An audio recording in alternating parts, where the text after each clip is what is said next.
Zara, welcome to Kat on the Loose. Hi, thank you. I'm so excited to have you here. So am I. I love your energy. I love your energy. Let's you. tell people how we connected, because that's kind of like a lot of tea that I want to spill here today with you. Oh, God, a gossip. Let's spill the tea. We met at this group. Amazing. Through mutual friends, right? This members-only group. And I immediately saw you and your other friend, and I'm like, oh, my God, I want to know who these chicks are, because they're so gorgeous. They're so fun. I want to be friends with them. You're so good. We started talking. And coincidentally, you know my ex-boyfriend, because unfortunately for me, I included him in this group. Yes, that was a mistake. That was a mistake. But that's where I want to start. The day I met you, I was saying that guy was my ex-boyfriend. I can't believe I introduced him to this group because he's such a douche. He didn't deserve it. You said something very profound to me, and that really stuck in my head. And I'm like, wow, I really like her. You were like, this is one thing that you learned. You were like, I am never going to try to elevate men ever again. Yes. And that really stuck, because that's exactly what I did. Like, you meet a dude, like in my ex-boyfriend's case, he wasn't happy, he didn't have any friends, and I'm like, oh, I'm going to fix his life. I'm going to introduce him to this group. I'm going to make everything better. And it was so profound that you said that. You know what? I feel like you're trying to do that to improve them and make them on your level. That way you match better, but they end up resenting you for that. Right? And then it doesn't work. It doesn't. I think making a project out of a guy is a bad idea. Yeah. Maybe when we were younger, like when you're 18 and it's fun and exciting. But I think at this age, when we're like established, successful women, who has time to train? Like, we can have our own kids and raise our own children. Like, we don't have time to raise somebody else's children. Exactly. And I kept thinking about that, like, the next guy I meet, like, I'm not saying, of course, nobody's perfect, but have your shit together, right? You should have your own friends, your own interests, your own social life, at least at the very beginning. I don't want to get a guy that doesn't have, he had money, great. But that's important because we make our own money, right? But I think they have to have their own interests. I don't want to ever make that mistake again. And I hope girls out there listening, the same thing, like, we should not be dating someone that we have to fix their lives for them. They should have their own personality, their own interests. I always, when women say, I'm looking for my other half, like, I hate that expression. Oh my God, same. I hate that. I am a whole. I'm not looking for a half because I'm a whole. It's going to be too much. So 2 wholes together could be a very nice combination, and we can like take time off from each other, miss each other. I don't like to be attached to the hip. I like my independence still. I love that. We can still love each other and spend quality time, but he has to have his own life. Oh my God, I love that you're saying that, because I agree. I think I want to be in a relationship. I don't need to be in a relationship, but you just nailed it.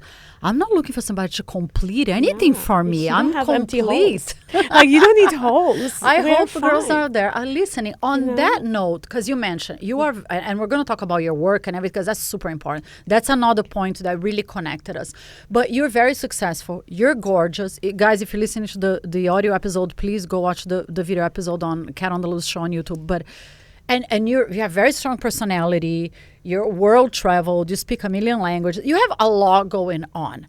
Do you think most men are intimidated when it comes to dating women like that? Or you think that's a myth? They are. But the ones I want aren't. So I want the super alpha males that I'm attracted to. I'm turned on by that. That's what excites me. So the ones I want like me. And they love it. And when I look at you, I know you are better than me in something. That turns me on, and I could be my soft feminine. Like, men can make me feel like that. It just takes one right guy. Yeah. And I've felt like that before. It's not like I've never met anybody like that. I completely agree. And the ones that are intimidated, and I always say that, we don't want to date them anyways. Right. So it's fine. They're like out of our dating pool. That's easier. I think every girl deserves a guy that, whatever it is that you do, whether it's you make a lot of money or you're super powerful, you're super beautiful, you don't want to date a guy that feels like minimized by that. No, I don't want to diminish anybody's, status. Yeah, same. I love that. Coincidentally, when we met, after we went to this fabulous happy hour at the Polo Lounge, you mentioned to me you were also married to an alcoholic. When I married him, he wasn't one. Same. He became one. He was a very nice, a very civil, normal man. I was super young. I got married to somebody a little bit older, like 10 years older than me was fine, I think.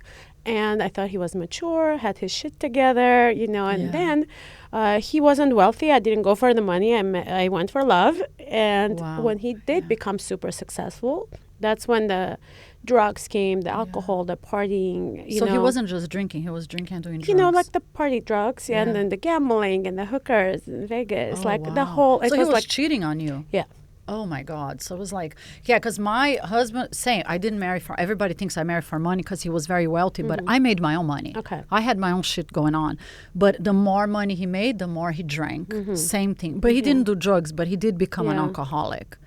That's but horrible. I don't think he cheated on me, but I wouldn't be surprised if I'm like, if I found out that he did. But so in your story, because I want to talk about your business, because I think it's super important. You got out of the marriage. How long were you married? 6 years. 6 years. Less than me, luckily. Yeah. But, I saw it earlier on, like 3 years before that. I was ready. I filed for divorce.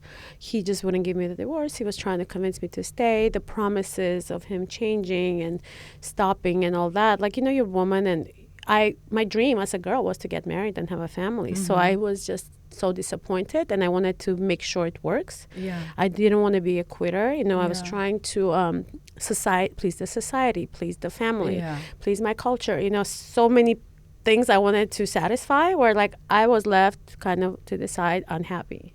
Oh my God, same. I think, at least for me, I don't know if the same happened to you, when you're in a marriage, because my husband was wealthy and we had all this beautiful lifestyle, the homes, the trips, the planes, la la la.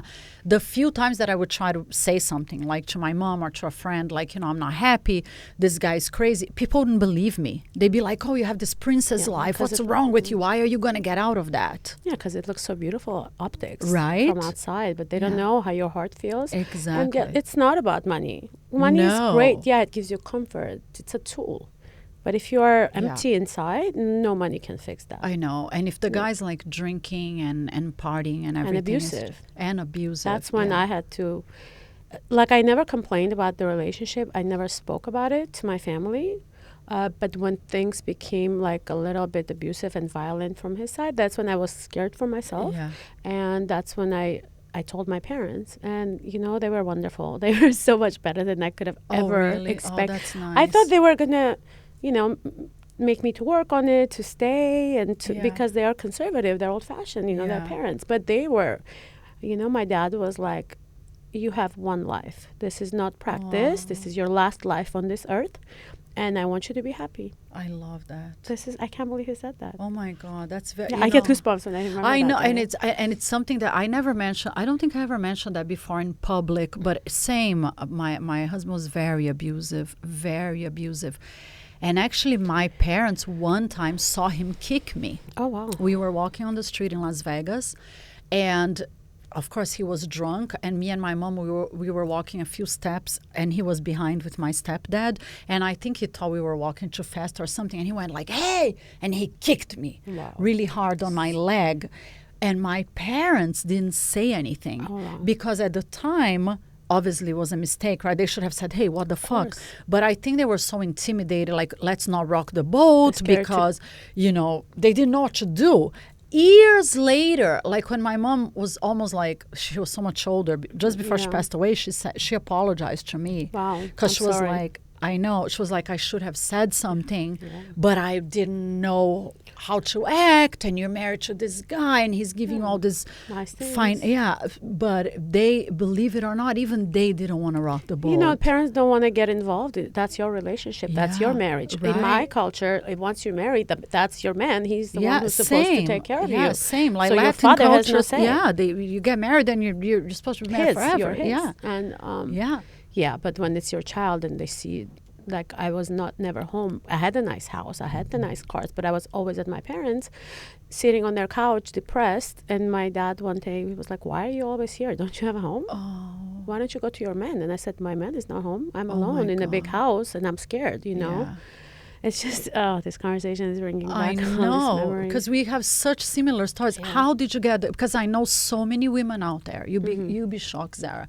Because I do this show. We have audiences in 57, 58 countries. I get messages every day from women like, how do I get out? How do I start over? How do I do this? What was it that gave you the strength to say, you know what, I deserve better. I'm out of here. You know, it's such a hard thing to advise another woman. Yes. It would be so wrong of me because I don't know their situations. Right. I don't know their ability. I don't know their, I mean, I was very blessed. I had the education. I was like, okay, if I don't live in this house, he wouldn't let me work when we were married. I was like, you know what, if I get out, I will make money because I have degrees. Yeah. I know languages. I had skills. You know, a lot of women don't have all Right. that. So I was like, okay, I will live in a small apartment. I will not have the luxuries, but I will be free and I will be happy. So for me, that was way more valuable than the fancy things. A lot of women don't have that background, True. so I cannot advise them. I cannot say like, hey girl, get on the street. But in your case, you were kind of like me. You were not afraid. You I knew was you not. could start over. I was the same. I was I- like, I can start over. I didn't don't care if I was going to be on the street. That's how Yeah. bad it was. And I was like, you know what? It's okay. I'll be on the street. But I will, if it's my money, I will know how I want to spend it. Yeah. I will be like the head of my household. Yeah. And I will make the decision. You're like, I'm going to have peace of mind. Yes. And stop being abused. Oh my God. For me, peace of mind, Yeah. like going to sleep at night in peace, Yeah. it's priceless. Yes. It's like priceless. I always say that. You know, it sounds so. A lot of girls probably looking or listening right now are going to be like, yeah, it's easier said than done because it's really, it's so It's not nice to easy. be I alone. agree. It's not easy. Like, same. In my case, I literally had to start over from zero. Yeah. Zero. Yeah. Like, I was penniless. I'm not going to say it's easy, but the price of having a good night's sleep and knowing nobody's going to kick you or Wake you call up. you names or wake you up in the middle of the night, it's worth Yeah. it's worth it. I mean, yeah, right now, and I'm not going to lie, I was a bit traumatized from that experience. I didn't want to date. I didn't want to meet men. I didn't like men. Oh, I didn't yeah, of trust course. men. It took me time to heal. Actually, right after I got divorced, I met an amazing individual who changed my opinion about men. So it was very unexpected how things happened. But there is always a light at the end of the tunnel. Yes. Always. So, of course, suicidal thoughts, of course. Alcoholic ideations, yes. I was drinking a lot when I was getting divorced. That process was very stressful. And one day I'm like, what am I doing? I'm not made for this couch. I have like bigger things, in life I have to love still that. accomplish. I'm not going to do that to myself. And so, hence, nowadays, you own a bunch of clinics for recovering addicts. Yes. That's incredible work. How'd you get into that? It was after you left the marriage. So I got out of my marriage. I joined my family business. I was in construction. I was running my family construction business, which was amazing in terms of financially. I was making good money. I was happy. I was enjoying life, but it wasn't my passion. It was never my dream. So when I became spokesperson for Women in Need Foundation for domestically abused women, I was helping raise money. The crown wasn't vain purposes. I never wanted to be a pageant girl. So it just helped me be heard. I would go to events, raise money. So Women in Need Foundation helped me a lot to where I am now. I met all these wonderful women who were in the same boat as me. Either they were using or their husbands were using, and it was an abusive situation where it was just the right place at the right time for me. I think God put me in that situation for a reason. Then, so when I came back from China from Mrs. Glow pageant, I told my parents, I said, listen, guys, I want to open my own rehab. Amazing. I said, I cannot work in the family business. It really doesn't interest me. Money is not the end of all means. And they were so proud of me. They were so supportive. My parents are just, I don't know, dream. I know. And I have to say, I love stories like that because it definitely helps if you It come helps, from a the support. supportive family. And my brother at the Definitely time had lost his friend to overdose. So he said, Zara, let's partner up. We do it together. Oh, wow. So I was very grateful. Now we have 3 rehabs in Los Angeles. Unbelievable. So And it's super tough work because you're dealing with addiction. I think for us, I many times people ask me like, how was it being married to an alcoholic? I think it's almost impossible to explain, right? Unless you've seen it or you lived it. It's such a nightmare, and many times it's a disease that it kills very slowly, and it's oh my God, it's a disaster. It's a nightmare. It kills the person, but it also kills the family members. Oh my God, 1,000,000%. Even if it's your own blood, not your husband, your child or your brother, you have to basically disown them. They have to hit rock bottom for them to understand they need help. Yeah, and they have to want help. They need to. Like you can, because in my case, I was there for 14 years because for the longest time I kept repeating this phrase like, he's going to stop drinking because he loves me. Yeah. He is going to stop drinking because he cares about. But it doesn't work that way. The person needs to decide that they want to change, right? They only will do it if they love themselves. So you have to involve therapy, of course. They have to find the root of the addiction, right? It doesn't just come to you because it's fun. Yeah. People don't start becoming alcoholics because life is so great. No. So you have to go to the bottom of things and fix it from inside. Yeah. And no matter how much they love you, they're not going to change for you. No, in my case, obviously, for people that don't know, I don't even know if you know, it was a very tragic ending because he ended up dying. Towards the end of his life, he was like, I don't want help, I want to die. It got so bad, and he drank, and he ended up dying. So, and same with you. I went through such a traumatic experience that I was drinking wine every night. Yes.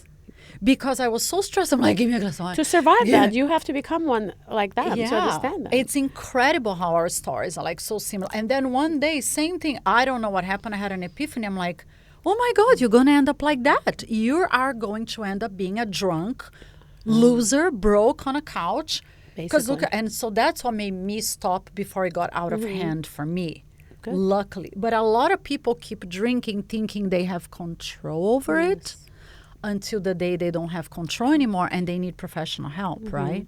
And no matter how strong you are, how strong you have willpower, and we can all brag like big people, CEOs, athletes, they become addicts too. So it's something like it's more powerful than we are. Drugs and alcohol is waste, and nobody is strong to survive that. So we cannot brag and say, I'm so cool. No. So somebody out there listening, and I have friends that deal with it. Of course, a lot of people deal with addiction and heavy drinkers that don't think they're having heavy drinkers. But we see it. We know, right? We know the process. We know, okay, this person is drinking too much. How do you have a first step that you recommend? Because a lot of people are embarrassed or ashamed when it comes to getting help. Like, it's not like they're going to call the clinic and say, look, a lot of people are embarrassed of that. Do you have any suggestions if somebody out there listening feels they might be needing help? It's called functional alcoholics. Yes, I know a lot of people who are very important. They have their jobs. Unless the job finds out, they are not fired. But do you imagine if you go to a doctor and your doctor might be drinking? Oh my God. How crazy is that? I know. And I have treated somebody like that that was a doctor. Yes. That's pretty scary. Yes, he was an alcoholic, and the wife called. Oh. He came and he got the help. But I'm just saying, for you, no, people call for themselves. Yeah, I love that, and I do admissions too. Till this day, I love being on the phone and talking to because that's when it's the most vulnerable moment in their life. I enjoy that, and I feel like I'm being useful and helpful. So when they call in, they say, "Yeah, I'm calling for myself." And I tell them always, okay, we're 90% there. That's already a success story when you need help. If so that's so help, easy for us. It just makes our job easier. So I guess the first step always has to be the person needs to realize that they need help and reach out. Yes, and I can give number for you, if you want to give it out for people. Oh, yeah, we're going to put your link here. Yes, like, if you guys are listening to the audio episode, it's the link 24/7. It's 24/7. So if somebody out there drinking like, oh, my God, I need help, somebody's going to answer the phone and guide them, right? Yeah, somebody will answer. We might not take you in right there on that spot, but we usually do. We are open 24/7. So. Yeah, so for people that don't understand, what is a functional alcoholic? A functional alcoholic is somebody that drinks a lot or heavily, but many times they think people don't notice. Yes. And they're going by life, like you said, working, socializing, but the red flags are there because they always going for a drink. They are. And always like, it's a red flag, and then they are rude. It does show. People can see that, even though as nice as you try to be. And also, I mean, besides all that, it ruins their health. Then they start having, liver problems and all kinds of different other problems that when they come to us, we have a medical doctor who deals with a lot of other issues that come with it. Somebody that drinks heavily, and they might be listening and say, I don't have a problem. I just like a drink, after a busy day. Like, for example, this ex-boyfriend that you met. Yes. I told you the story, like last year I took him to it was a Christmas, took him to one of the events. The same place we went to dinner. And by the time we got to dinner, he was so hammered. He didn't remember where we were. And I had to carry him to the Uber and carry him home. Mm-hmm. I think he's beginning to be a functioning alcoholic, in my opinion. But a lot of people listening, they're like that. I just drink because it's the weekend. I just drink because of... But how many? When exactly. Do you stop? When does it become a problem? When do you think somebody needs to stop and say, okay, this is a problem?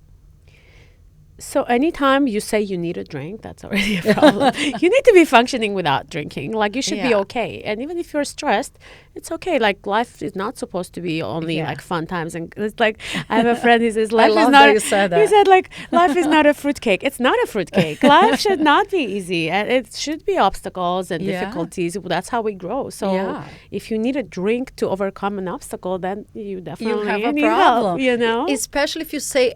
almost every day, right? Like, I need a drink. Yes. I had a tough day. I need a drink. Yeah. So for me and my family, my parents don't even drink. They're amazing. But like my brother and I, we're younger. We like to socialize. We go out a lot. So for us, if we are having a stressful day, that's our rule. If we are going through hard times at work or with family, we don't touch alcohol at all. Yeah. At all. We only drink to celebrate. That's a very good rule. Yeah. So we... like right now after this we can go celebrate. Yes. You know what I mean?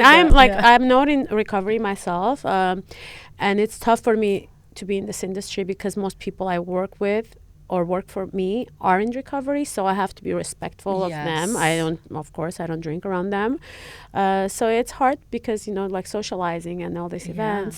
I'm the peer pressure too, right? Like that's another thing. Like because everywhere people go, if let's say you go to a happy hour, to a party or something, and you say no thanks, I don't feel like drinking. Usually everybody's like, come on, have one drink. Like the pressure. Yes. It's annoying. It's annoying. You have to be like really certain of what works for you. And usually whenever I say, oh, I'm not drinking, for example, sometimes I don't drink because I'm just cleansing, detoxing, whatever, for health reasons. Right away, first question I get asked, oh, are you pregnant? First question. Second question, oh, are you in recovery yourself? Like, no, I don't have to fit any type of like a little, box. I know. People usually the question I get is like, oh, are you sober? Yes, I'm like, no.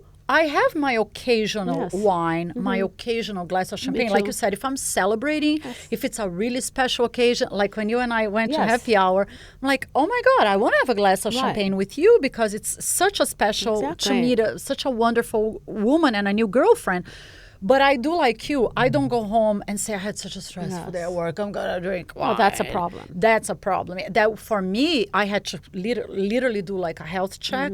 Like 3 years ago, and I stopped doing that before it got out of control. And that's another thing that I share with people, and I'm not embarrassed of it because I think it's such important information. My mom was an alcoholic. Okay. She was a functioning alcoholic. She was a chef. Okay. She thought nobody noticed that she drank. Yeah. But we know everybody noticed. Everybody knew she was and always it hurts like, your family so much. Yes. And she ended up killing herself. I'm sorry.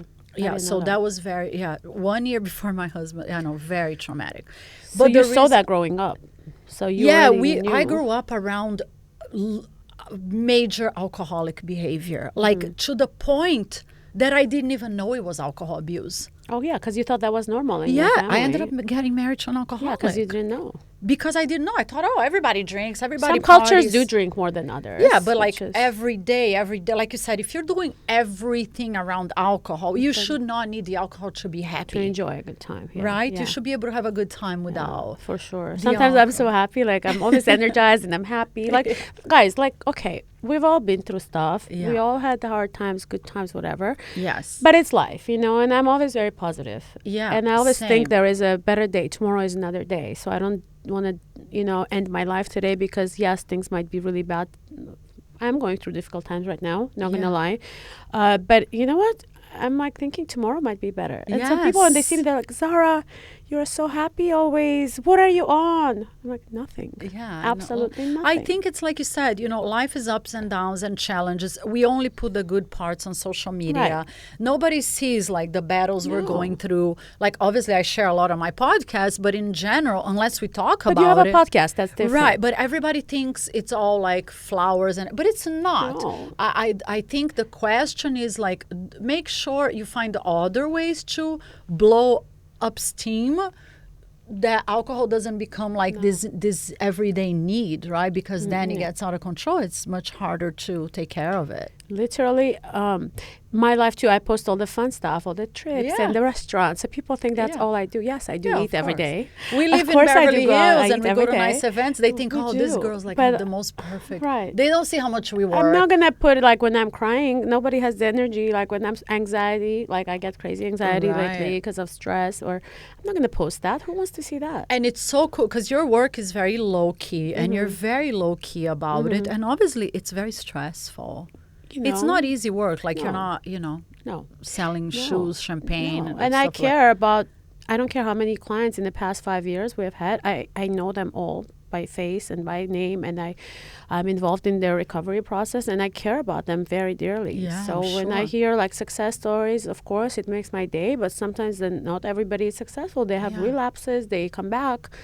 So it's not easy, they're like my children. I call them my children. Oh my God. Yeah. And I really admire that because like I said, I've been through, addicts. And I made a decision for me that I never want to go through that again because it almost killed me in the process. And it just ruins you. Yeah. Like even dating, if I see a guy that's like, on their dating profile picture, like with a drink, like it's a big part of their lives. Yeah. I don't want to date somebody like that. So I think it was a blessing in disguise that my relationship with this dude didn't work out. Thank God. Because he's a heavy drinker.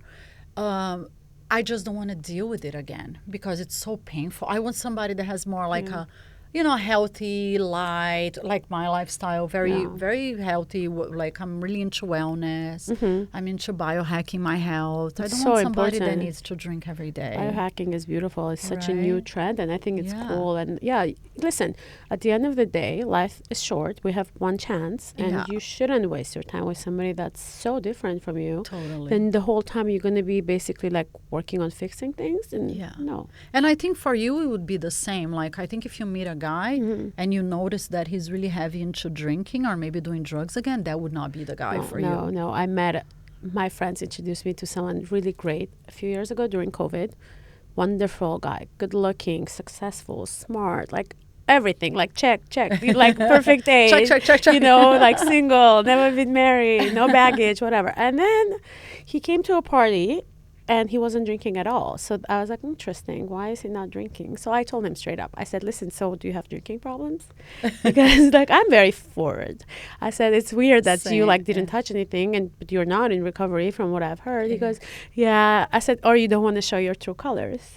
He said, I'm being careful. It's the first time I want to make an impression. And I'm like, well, that's very loud and clear. It's somebody I don't want to go out with who has to be like. So he gets so out of hand. He doesn't know. He drinks so much. He doesn't know when to stop. Oh, my God. Yeah. I'm like, well, thank God I realized that right away. But it's good. I like that you're like upfront about the questions because I'm the same. I think this is a very important piece of information to find out. Yeah. From the get-go, like, are you sober or do you drink or do you have a drinking problem? Or do you do, for example, I don't want to date somebody that does drugs because I don't do drugs. I've dated a guy that I was madly in love with him, but he was freaking doing cocaine at bars. Yeah, I can't do that. At 1 a.m., 2 a.m., I'm like, dude, I wake up at 5 a.m. I know. I have a life. I need to be up, to go to the gym. I have a business. I have dogs. Yeah, exactly. Yeah. I want to do my thing. I don't want to date some coke heads. No. So to me, that was a deal breaker, But it's important to ask these questions from the get-go. Yeah, and like, don't get me wrong. I like to go out. I do not mind staying up late, like a little bit on the weekend because I enjoy life. But I'm not going to touch drugs to give me Yeah. that energy. So when I'm done, I go home and sleep. I don't want my man to be still out partying. Same. But that's know? the thing that we were saying. We love going out, enjoying Yeah. a good time. We do happy hour. We do dinner. We go to events. We travel. But we are responsible adults. I feel like we have control of our life. Where Yes. control might be a tough word, but awareness. Like we know what's happening, and we're mature enough to kind of plan our days accordingly, Yes. so we don't flake on. I'm never late. Same. You know. Oh my God. That's another thing that I loved about you. I'm not kidding you. Every time, and I'm not even talking about work, guys, okay? Talk about socializing. Yes. Every single time I have a new girlfriend or I meet a girlfriend or even my old girlfriends, Yeah. they are always late. Always late. And it drives me crazy out of my mind because I'm never late. I'm super respectful of people's times. For sure. So when I met you and your other friend, I'm not going to say her name here Yeah. now because I don't know if we can. Yes. You guys were always on time. You show up. I'm like, wow. That's they're respect. they're my kind of girls. Yeah. They're always on time. I never met another woman in LA like this. It's funny. No, I mean, yes, like you said, it's so disrespectful. I don't want to be Right? stood up and wait. I had to actually stop being a friend with somebody once because she did that to me two times I was okay with. She was like 10, 20 minutes. It's traffic. It's LA. It happens. But also you do live in LA. It's you know part there is of life traffic. here. So go earlier, Yeah. you know. And then, but at this Totally. time I was, you know, like I had my job. I had my family here. I was busy. And I lived so far. I had to drive towards her for an hour. When she lived around the corner, she made me wait like 30, 40 minutes. So by the time she That's so came, rude. if I have 1 hour lunch, I was going to be late to something else. Yeah. So I just left and I Yeah. never came back. Good for I you. cut her off because I'm like, we cannot be friends. I know. We I don't- did that too. I think my rule of thumb is like, okay, if you're late 15 minutes, Okay. 20, okay, I'll wait. I get a little like one annoyed. time. Yeah, one time. But if you're constantly Always. doing that to me, like you said, you know, I have a busy life. I think and time is our most precious asset, right? Right. Like if you're always late, like we're not a match in any way, shape, or No, form. it doesn't have to be a man. Like it could No, be a girlfriend. yeah, we're talking about we cannot be girlfriends, friends yeah. because we don't have the same Exactly. values. Yeah, we're talking about girlfriends, like Right. just respecting each other. And I think that's so important because so many women out there, they think it's cute to be late. It's not. It's not cute. It's rude. Yeah, and back in the day, you know, like when the men were courting women, I think they were saying up to 10, 15 minutes, a woman can be late. Yeah. It's okay. But I don't want to date a guy that's a loser that has nothing to do with his time, that's just chilling and he's going to wait for me.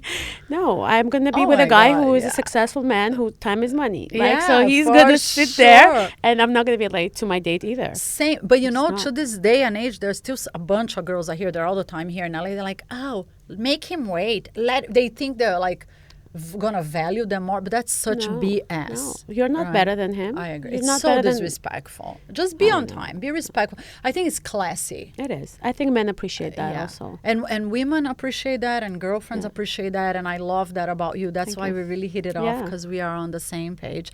Let's talk a little bit about the dating scene in LA. So now you're single and your gorgeous self, super successful. I know the kind of guy you want is like very high value, very powerful man. Do you feel dating in LA is harder because it's LA, in terms of because you travel a lot? I mean, I feel like these days it's hard everywhere. And, Yeah. you know, it's not LA. Actually, LA, there's a lot of amazing people. Yeah. It's just that I feel with social media and women being so readily available and so desperate, I feel like men don't make the effort like they used to, because when they like you and things go off a little, they don't make the effort to make it work, because they're like, oh, well, let me open the catalog, Instagram, and then they find another picture of another beautiful woman, another successful. I'm not talking about the easy girls, the OnlyFans girls. No, there is amazing, successful, business-minded, beautiful women also online who are also desperate and ready, you know? I completely agree with you that I don't think it's an LA problem, because I get that no, question a it's lot. everywhere. Yeah, because the New York girls, they're like, New York is harder, Miami is harder. I think there are good people and bad people everywhere you go. Even I feel like the small towns, the villages, it's because they have access to everything now too. So I feel like Yeah. it's hard everywhere. And there is a more beautiful girl, there is a younger girl, there is a cooler girl around the corner. So people don't value like old-fashioned values that we did back then. Also, like family is not a priority anymore. But look, I think the guy that is swiping and swiping and swiping and swiping, they're the player. or they're having a midlife crisis, like these 50-year-old dudes, 60-year-old dudes that they're trying to find the 25-year-olds, like massive midlife crisis. We don't want those men anyway. No, they want quality, they want quantity. They're like players. And we're not interested in the players. I think it's like finding the diamond in the sand, like the guy that is ready, serious, for a mature relationship, that wants to find one quality woman, and that's it. And I think they do exist. People are like, everything out there is trash. I don't think so. No. I'm not trash. I'm here. I'm quality woman. So I feel like my match is out there too. Yes. So I'm going to just take time. And I love your attitude. For sure. I think it's the energy you put out there. If you decide you're only going to meet crap, that's probably what you're going to attract, right? Yeah, and I've been meeting like really good people. The only issue is sometimes like they're a little too young for me, a little too old. And age again, like yes, you can be very happy with somebody 10 years younger than you. You can, and it can work. Yeah. But I don't know. I don't know if I mean, I feel flattered when like a younger guy flirts with me. Yeah. Like this morning, a 22-year-old, he sent me a message on Instagram. You're so beautiful. It's cute. Will you date a 22-year-old? I'm like, I'm very flattered, but no. Well, maybe that's too much. But like up to 10 years, if he's mature and has his stuff together, has his shit together, work, you know? I said no to a guy once because of age, and now that we're old, like I kind of regret it. And I'm like, why did I? And because I was thinking it wouldn't work in the long run. Case by case, right? Right. I married the older guy and it didn't work. So who am I to say ages? I married a much older guy and it didn't work. It doesn't matter. I feel like our person is out there. Yeah. It's just going to take us time. But also, I think maybe I should make a little more effort. I have been so busy. And I've been enjoying being single, and I'm not going to lie. Same. But, you know, in a way, it's good because I think we are in this phase, like we're really focused, you know, self-projects, our business, our growth. I think when you focus more on yourself, you start attracting better. I think so. Because you're not sending like that air of that, because we're not desperate for a man. Like you said, I'm very happy being single. Yeah. I enjoy my freedom. I'm so peaceful right now. But I feel like a different quality of man gets attracted to our vibe. You know, it's like I'm always happy, but I'm thinking in the long run. Like later on when we're older, I don't want to be an old lady alone. So I would like to have a husband to grow old with. And also I went to a really nice fancy event the other day, like a black tie event where it was most of the people were with couples. And I could have brought a date, but I didn't want to bring somebody that's not important, that I'm not like in love with. But you didn't bring because you didn't want I didn't want to bring somebody just to say I have a date. Yeah. But it did feel weird. I was kind of like the only person by myself. But Lisa, it feels weird because of this expectation that society puts in your head, like, oh, women shouldn't do stuff alone. Because if you think about it, you should feel very empowered. No, I always do stuff alone. Yeah, it's fine. Same. But when I do stuff alone, I actually love it. Yeah. I feel very empowered. I can do whatever the hell I want. If I want a date, I will bring you. Mm-hmm. And if I don't want a date, I'd rather go alone. Yes, for sure. If you're not that person that I want to be seen with, that I have future with, there is no reason for me to introduce you to nice things. Right. Like the mistake I made with this dude, right? I introduced him to our group of friends. And now he's there. And now I think like, why am I going to keep bringing dudes into, because our circle is so exclusive and fabulous and private and special. I'd rather go alone. Even so, that circle that we are in it. Yeah. Like there is a couple guys who liked me and they approached me. But you know what? I thought to myself, I don't want to date anybody from that circle. Because it doesn't work. Yeah. I don't want to ruin the whole. Yeah, I agree. You know, I don't want to bring. I think it's your phone. Yeah, no, it was my phone. Sorry, guys. I forgot to put it. I don't want to date somebody there because if it doesn't work out, it's going to create weird awkwardness in my whole like. Yeah, it's your circle. Yeah, I want to enjoy being part of it. I agree. Yeah, especially now that's growing. I love that group. Yeah, same. I love that. But it was a good lesson for me because like you said to me, if we meet a man, don't try to fix their life. Like you said, elevate them. They should have their own shit going on. And then the more the relationship progresses, you decide like, okay, this person is worthy of meeting my friends or going to an event with me. But you can't just open all doors for, because then they start taking advantage of it. He is doing now. There you go. Yeah. Well, hopefully girls will hear this and learn from your bad experience if they're wise. I think everything that we go through is a lesson, right? Yes. So we don't make the same mistakes again. and we all learn together. And I definitely learned from you because the way you said it, the way you framed it, I'm Came like, so natural. I don't know how that and I'm came. like, you know what? She's very wise and she's very right. Thank you. Yeah. You know, it's a privilege. Like you said, the event you went to, it's a privilege to go to such a high-end event with you. I agree. You know, but next time, instead of feeling bad or intimidate, whatever it is, you feel like, you know what, I'm empowered because I can do whatever the hell I It was want great. And I go myself. to it every year. Yeah. For the past 10 years, my friend has been throwing, I've been going there, and I've been divorced already for 12 years, so I've been single. But, if you're not special, you're not the one, I'm not taking it. The same. Yeah, I'm very proud of you. Yeah, it was you. such an honor meeting you. You're super brilliant, intelligent. Congratulations on your work. Thank you. And I'm putting the link here of your website. Your website, guys. Now, on a serious note, because we may crack a lot of jokes, but obviously addiction is such a serious and important subject. Yeah. And I'm happy that it united us. I'm proud of both of us because we got out of it. But if you out there are in need of help, or if you know anyone who might need help, please reach out. Because like Zara said, they answer the phone. We do, And you're so always call back. kind. And if we don't, I even give my cell phone and I talk to them. They text me 24/7. It's just something we're available. Everybody who works for our company loves what they do. It's our calling. We don't do it for the money. Right. Of course, it's a business. Of course, it's a business. But compared to what I was making in construction, this is nothing. No, and plus, like you said, you have to love it because it's really tough work. But please get help because alcohol addiction, obviously kills. It killed my. It kills. One day I'll tell the whole story, right? But get help while you can. I agree. Sarah? And coming here, I was kind of anxious because I was scared. No, it's a sensitive I'm so proud of subject. you. It's a You thank did you, so thank you. I just good. didn't want to open wounds that were there. Because I've healed. Yeah. And it's a sensitive subject for me. Talk about abuse in my own life. We have a shame culture where I come from. So same. I try to make it light and easygoing. But listen, I have to say, I'm very proud of you for speaking about it because I know how painful it is. Right. Because to this day, same. The wounds are there. It hurts talking about it because all these memories come in our head. But if you speaking up and sharing the story might be helping one person out there, one woman to get out of an abusive relationship, or one person that's going through abuse to seek help. I agree. That's why we're I'm doing our jobs. I love it. And I'm very honored and very proud to have you here. You're Thank so you sweet. so much. Thank you. And now we're going to go do our responsible happy hour of one drink and a bite. We champagne. deserve it. Yes. Thank you. Such an honor. Guys, be safe out there. And if you need help, and don't drink and drive. don't drink and drive. Don't drink and drive for sure, but go get for help. sure. Yeah. Thank you, my love. It was Okay. super honor. Be safe. Love you guys. Be back soon.